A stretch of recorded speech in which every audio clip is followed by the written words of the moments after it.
Victoria memorial কোন ঠাইত অৱস্থিত কলিকতা নতুন দিল্লী মুম্বাই নে ভূপাল ইয়াৰ শুদ্ধ উত্তৰ অপশ্যন নম্বৰ এ কলিকতা কোৱেশ্চন নম্বৰ 2 হিমা দাসে কোনবিধ খেলত অংশগ্ৰহণ কৰে হিমা দাসে লং ডিস্টেন্স ৰান অৰ্থাৎ অপশন নম্বৰ বি লং ডিস্টেন্স ৰান খেলত অংশগ্ৰহণ কৰে কোৱেশ্চন নম্বৰ 3 ডিসেম্বৰ 2021 বৰ্ষত অসম বৈভৱ বঁটা কোনগৰাকী ব্যক্তিক প্ৰদান কৰা হৈছিল ইয়াৰ শুদ্ধ উত্তৰ option number B Ratan Tata দেৱক প্ৰদান কৰা হৈছিল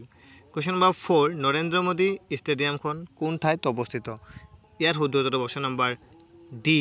আহমেদাবাদ এটো প্ৰায় সকলোৱে জানে যেহেতু ক্ৰিকেট খেল চাই ভাল পায় কোৱেশ্চন নম্বৰ 5 এমপি এলইডি আসনিত এলইডি সম্পূৰ্ণ ৰূপটো হৈছে ইয়াৰ শুদ্ধ উত্তৰ হ'ব লোকেল এৰিয়া ডেভেলপমেন্ট তাৰ পিছৰ কোৱেশ্চন কোনগৰাকী ব্যক্তিৰ জন্মদিনত অভিৰুচি ক্ৰীড়া দিৱস পালন কৰা হয় অসমৰ ভোগেশ্বৰ বৰুৱাৰ জন্মদিনত তাৰ পিছৰ কোৱেশ্চনটো হৈছে নিম্নলিখিত কোনটো স্থানে অসম অৰুণাচল সংলগ্ন কৰিছে ডিৰাক নামৰ ঠাইডোখৰে অসম আৰু অৰুণাচল সংলগ্ন কৰিছে ডিমাপুৰে নাগালেণ্ড বক্সিলাটে ৱেষ্ট বেংগল আৰু জৰুৱাভাট Meghalaya Indian civil service ICS পৰীক্ষাত উত্তীৰ্ণ হোৱা প্ৰথম গৰাকী অসমীয়া ব্যক্তি আছিল আনন্দৰাম বৰুৱা তাৰ পিছৰ কোৱেশ্চনটো হৈছে প্ৰত্যেক ক্ৰিয়াৰ এক সমান আৰু বিপৰীতমুখী প্ৰতিক্ৰিয়া থাকে শীৰ্ষক পদাৰ্থ বিজ্ঞানৰ কোন সূত্ৰটো কোনে আগবঢ়াইছিল ইয়াৰ শুদ্ধটো ছাৰ আইজাক নিউটনে কোৱেশ্চন নম্বৰ 10 জিম্বাবুৱেৰ ৰাজধানী চহৰখনৰ নাম কি জিম্বাবুৱেৰ ৰাজধানী চহৰখনৰ নাম হৈছে Harare option number B Harare question number 11 সংযুক্ত আৰব এমিৰেট ইউএইৰ মুদ্ৰাৰ নাম কি ইয়াৰ শুদ্ধ উত্তৰ অপশ্যন নম্বৰ সি দিৰহাম হৈছে সংযুক্ত আৰব এমিৰেটৰ মুদ্ৰা কোন দুখন নগৰৰ মাজত নৰনাৰায়ণ সেতু অৱস্থিত ইয়াৰ শুদ্ধ উত্তৰ অপশ্যন নম্বৰ সি যোগীঘোপা আৰু পঞ্চৰত্নৰ মাজত নৰনাৰায়ণ সেতু আছে আহোম ৰাজ্যৰ শেষৰ ৰজাজন কোন আছিল আহোম ৰাজ্যৰ শেষৰ ৰজাজন আছিল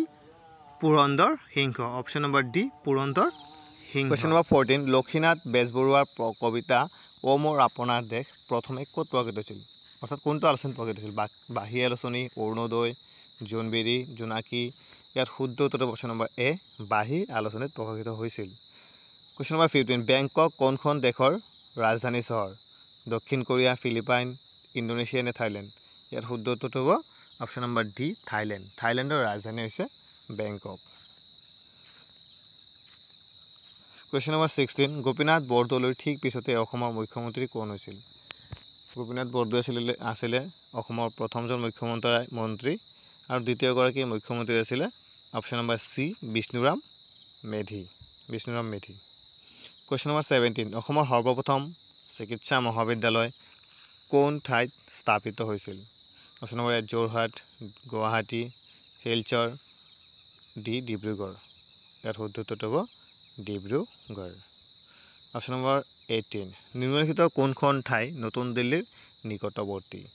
অপশ্যন নম্বৰ এ আছে গুৰুগ্ৰাম নন্দীগ্ৰাম সেকেন্দ্ৰাবাদ ধানবাদ ইয়াৰ শুদ্ধ উত্তৰ অপশ্যন নম্বৰ এ গুৰুগ্ৰাম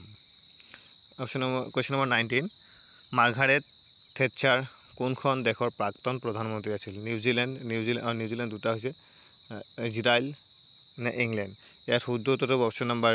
ডি ইংলেণ্ডৰ প্ৰথমগৰাকী মহিলা প্ৰধানমন্ত্ৰী আছিল ৰাছিয়া আৰু আলাস্কাৰ মাজৰ জলভাগ হৈছে পানামা খাল বেৰিং প্ৰণালী সুৱেজ খাল নে পক প্ৰণালী এটো এইবাৰ থাৰ্ড গ্ৰেডৰ পৰীক্ষাত আহিছিল এৰ শুদ্ধ উত্তৰটো হ'ব অপশ্যন নম্বৰ বি বেৰিং প্ৰণালী 21 নিম্নলিখিত কোনখন চহৰ সাগৰৰ তীৰত অৱস্থিত নহয় অপশ্যন নম্বৰ বাংগালুৰু চেন্নাই মুম্বাই চিচি দুটা হৈছে যেনেকৈ শুদ্ধ উত্তৰটো অপশ্যন নম্বৰ এ বাংগালুৰু সাগৰৰ তীৰত অৱস্থিত নহয় কোৱেশ্চন নম্বৰ 22 নিম্নলিখিত কোনবিধ বাহনক ৰাষ্ট্ৰীয় ঘাইপথ প্ৰাধিকাৰী ফাষ্টেগ টলৰ পৰা ৰেহাই দিয়া হয় ফাষ্টেগ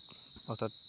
টোল টেক্স দিব নালাগে ইয়াৰ শুদ্ধ উত্তৰ অপশ্যন নম্বৰ এ এম্বুলেন্সে কেতিয়াও ফাষ্টেগ দিব নালাগে কোৱেশ্চন নম্বৰ 23 অসমৰ প্ৰথমটো আধুনিক ৰংগমঞ্চ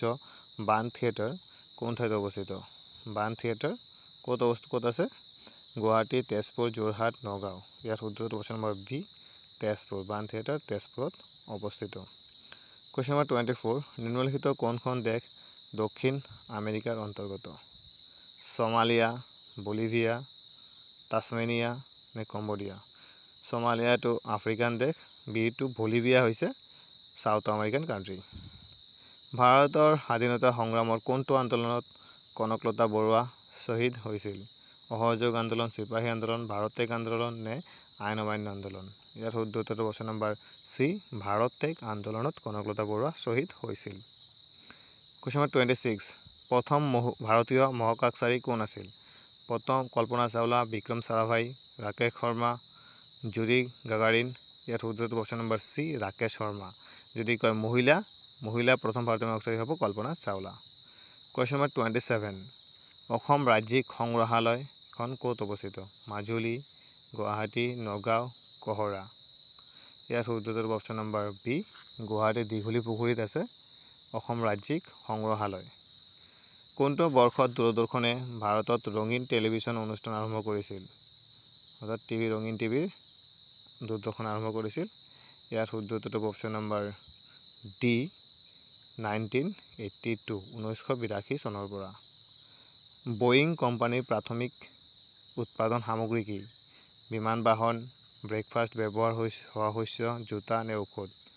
ইয়াৰ শুদ্ধ উত্তৰটো হ'ব বয়িং কোম্পানীৰ বিমান বাহন বয়িং কোম্পানীৰ প্ৰাথমিক উৎপাদন সামগ্ৰী কুৱেশ্যন নম্বৰ 30 নিম্নলিখিতসমূহৰ কোনটো মৌল নহয় টিন পাৰা আয়োডিন কোৱাৰ্টছ টিনৰ এটা মৌল হয় পাৰাও হয় আয়োডিনৰ মৌল হয় ইয়াৰ শুদ্ধটো অপশ্যন নম্বৰ ডি কোৱাৰ্টছ ভিডিঅ'টো ভাল লাগিলে চেনেলটো ছাবস্ক্ৰাইব কৰি দিব আৰু ইয়াৰে পাৰ্ট 2 ভিডিঅ' আহিব যিখিনি জিকে কুৱেশ্যন ৰৈ গৈছে সেই ভিডিঅ'টো আপোনালোকে গোটেইখিনি পাব থেংক ইউ